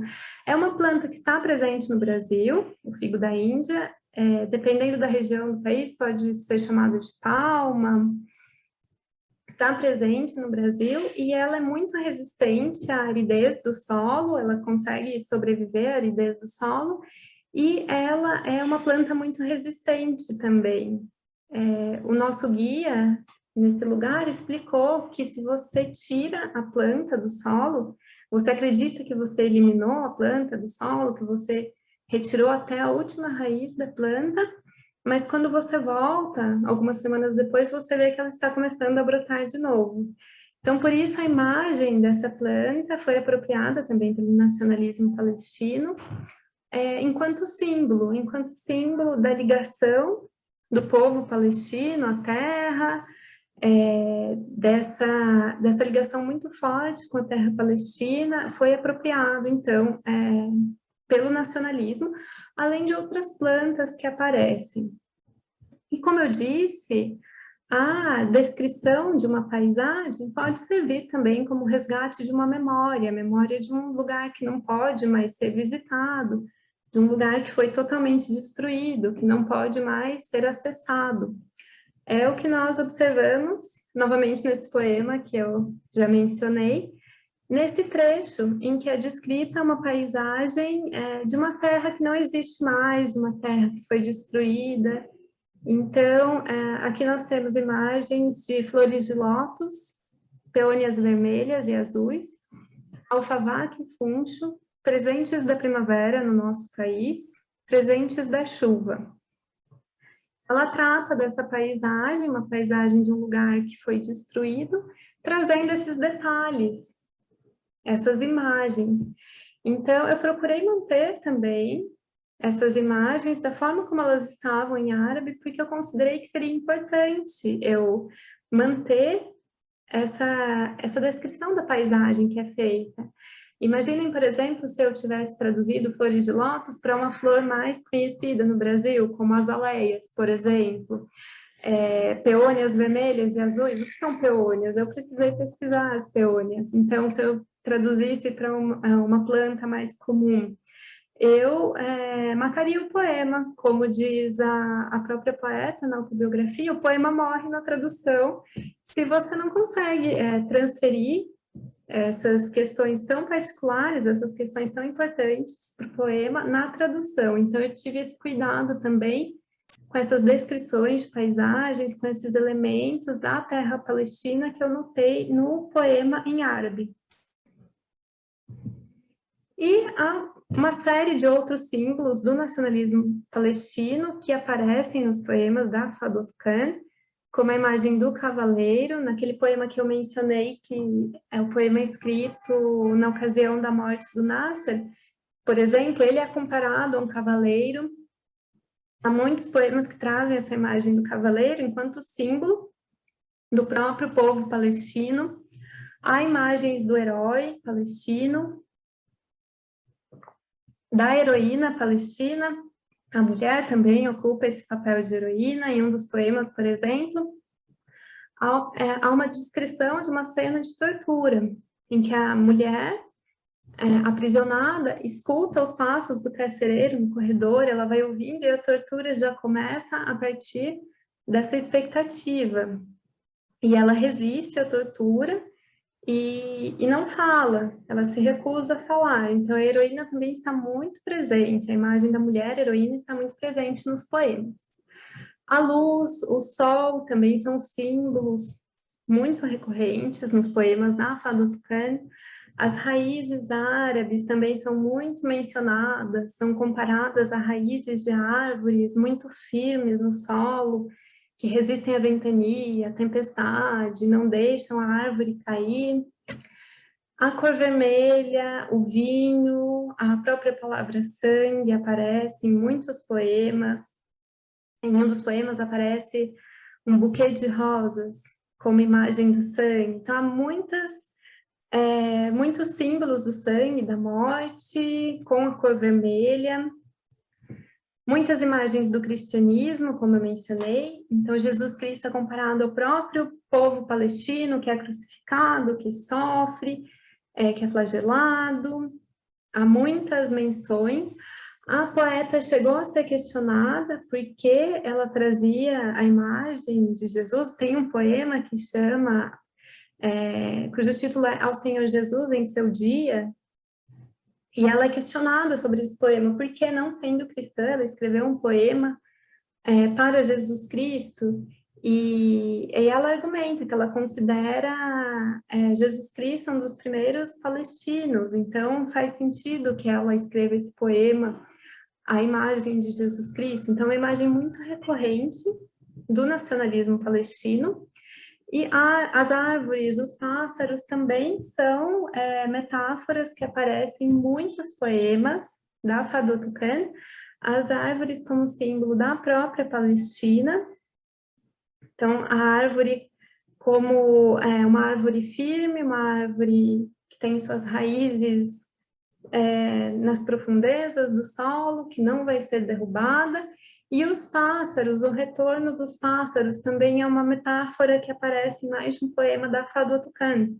E ela explica na autobiografia que ela decidiu usar essa metáfora por uma questão que ela observou sobre essa relação entre árvores e pássaros, que se você planta árvores no entorno da sua casa, os pássaros vão aparecer mais cedo ou mais tarde. Então, ela conferiu a essa questão que ela observou um caráter nacionalista nos poemas. Então, a árvore que se recusa a ser derrubada, ou que é derrubada, mas se reergue, floresce, fica verde novamente, como referência à própria Palestina, e os pássaros que retornam para a árvore como referência ao próprio povo que está refugiado em outras localidades e que vai retornar um dia.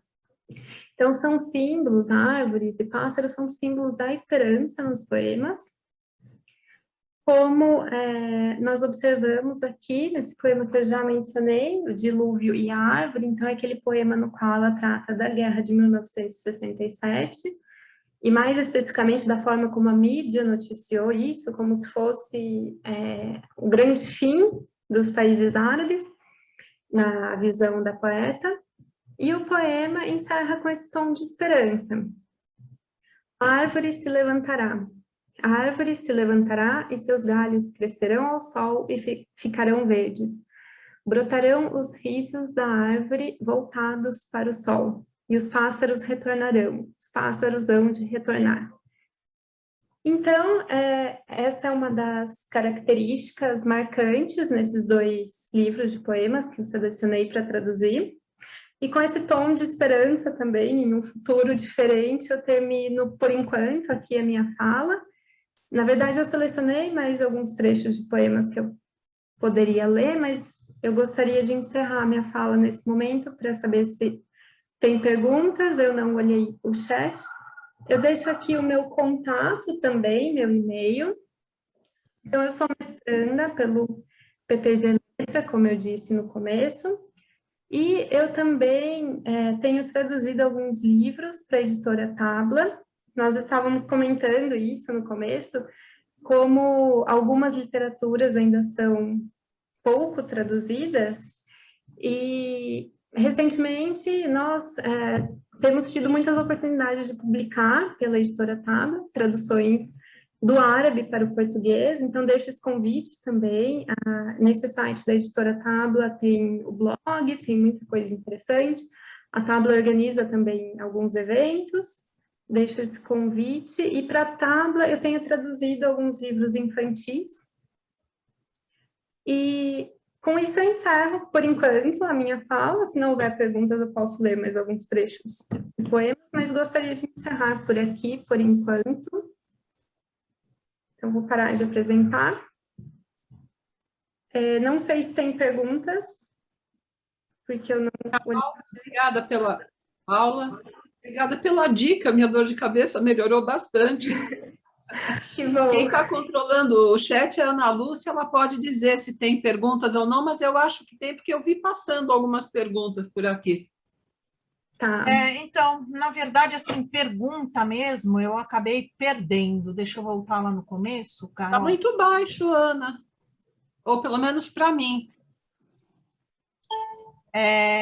Tá bom agora? Sim. Então, não sei, pergunta mesmo, não sei. Tem um Márcia Coelho colocou aqui um PDF, acho que todo mundo pode baixar com os livros do ganhador do Nobel desse ano. Eu acho que é isso. E vários comentários gostando da aula e como é que fala?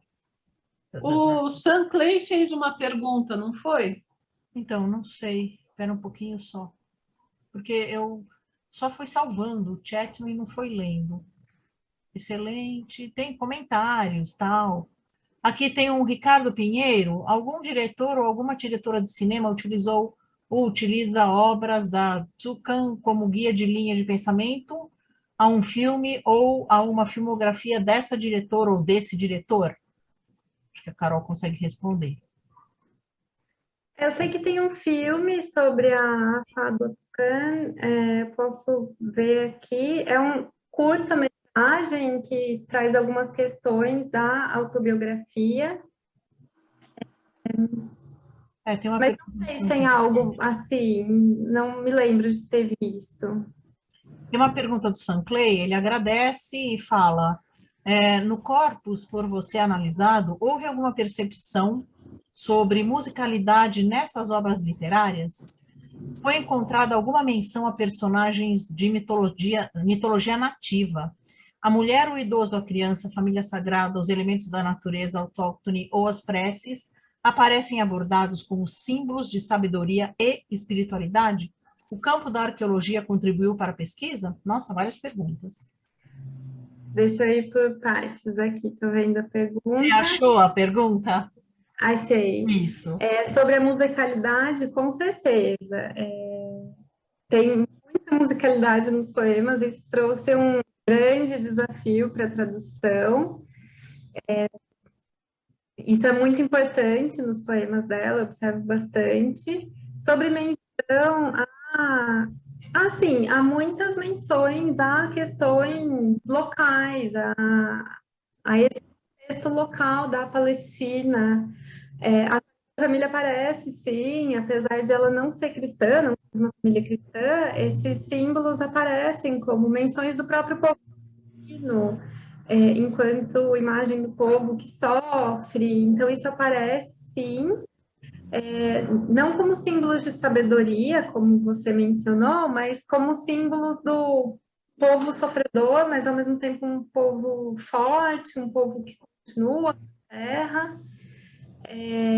E eu precisei fazer pesquisas para conseguir traduzir esses poemas, precisei fazer pesquisas em muitas áreas diferentes, fiz pesquisas de história, me vi pesquisando questões de botânica, recorri ao meu irmão, que estuda biologia, para tirar algumas dúvidas, recorri a obras sobre as artes, em um dos poemas ela menciona a Handala, que é uma menção indireta ao Handala, que é um muito conhecido, então eu precisei fazer pesquisas em muitas áreas diferentes e nem sempre áreas da literatura, como eu disse, por exemplo, o Figo da Índia, eu só pude entender essa menção ao Figo da Índia a partir de uma viagem que eu tive a oportunidade de fazer uns anos atrás para a Palestina, e a partir das conversas lá, eu pude entender algumas coisas, pude entender um pouco melhor o contexto desses poemas. Se eu não tivesse feito essa viagem, provavelmente muitas coisas eu não teriam passado rapidamente por mim, eu não teria entendido, talvez não soubesse como traduzir. Então, as pesquisas foram em todas as áreas possíveis. Carol, o Fernando Pimenta, mais para o fim do chat, ele deixou também perguntas. Olha lá, tá vendo? Vê se você acha. Ai, deixa eu ver. Tá vendo? Gostaria de deixar duas questões a Joaja algum tempinho no final. Achou? Achei. Sobre o vácuo cultural.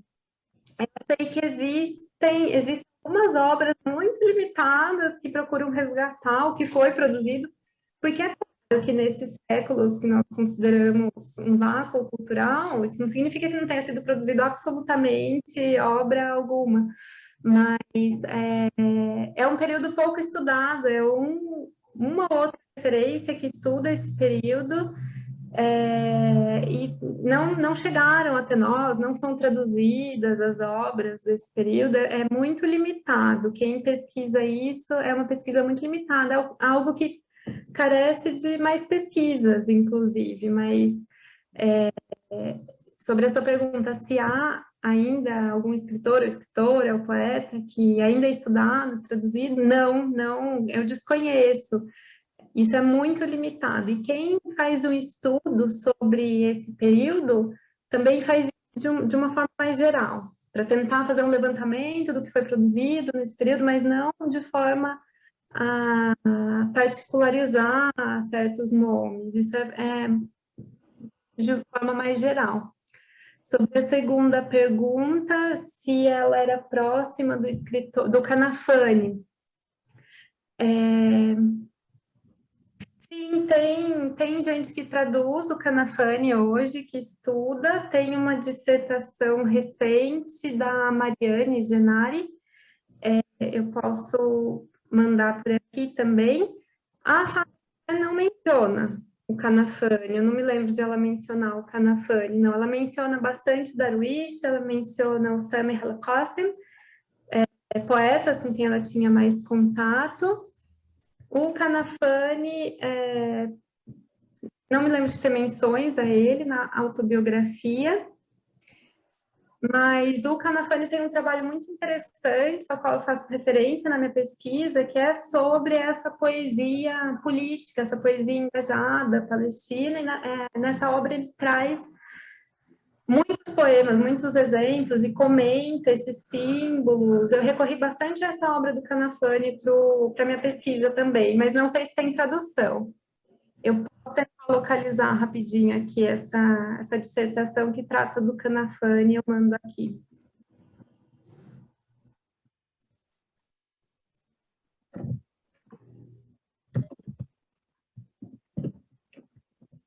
Eu não sei se tem mais alguma pergunta enquanto eu pesquiso aqui. Não necessariamente, Carol. A Ana Paula, agora no finalzinho, colocou uma observação sobre o Canafani. Deixa eu ver aqui. Mas com certeza, se você pesquisar no... Não estou conseguindo localizar rapidamente aqui, mas se você pesquisar no banco de teses e dissertações da USP, pelo nome Canafani, você vai encontrar alguns trabalhos, sim. Eu sei que existem alguns trabalhos sobre Canafani, não um só, tem bastante coisa. Deixa eu ver. Olha, a Ana Paula está recomendando aqui alguns trabalhos da UFRJ. Isso, esse que a Ana Paula está mencionando aqui foi o que eu lembrei de cabeça da Mariane Genari. Mas tem sim, com certeza. Se você entrar no banco de teses de dissertações da USP, ou se você pesquisar por tese de dissertações no Google mesmo sobre Canafani, com certeza tem bastante coisa. Não sei se eu deixei de responder alguma coisa. Eu acho que não, Mari. Desculpa, Carol, confundi com a Mari. Tudo bem. Carol, eu acho que não. Tem bastante comentário agradecendo, elogiando. Depois eu vou salvar o chat e mandar para você. Aí você dá uma olhadinha, tá bom? O Ricardo falou que gratidão por oferecer esperança. Vocês viram que eu tentei terminar com esperança, né? Vamos tentar fechar as coisas com esperança num futuro diferente. Eu tenho só a agradecer também pela presença de todos. Estou vendo aqui algumas carinhas conhecidas. Eu agradeço muito pela paciência em ouvir também. E agradeço pela oportunidade de apresentar a minha pesquisa, uma pesquisa, acho que é a primeira vez que eu tive a oportunidade de apresentar de forma mais completa. Às vezes a gente apresenta a pesquisa em comunicações orais, em eventos, e a gente tem 20 minutos. Em 20 minutos a gente corre muito com o tempo, a gente não consegue tratar de certos detalhes. Então, eu agradeço muito por essa oportunidade de falar com mais detalhes sobre a minha pesquisa. Para mim foi muito gratificante também. E obrigada a todos os comentários carinhosos no chat, fico muito feliz por esses comentários. Ai, Carol, nós agradecemos muitíssimo uma oportunidade de aprender alguma coisa sobre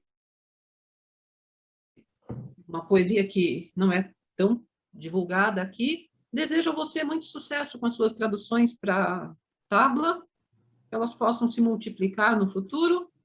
Gente, eu agradeço a presença de todos.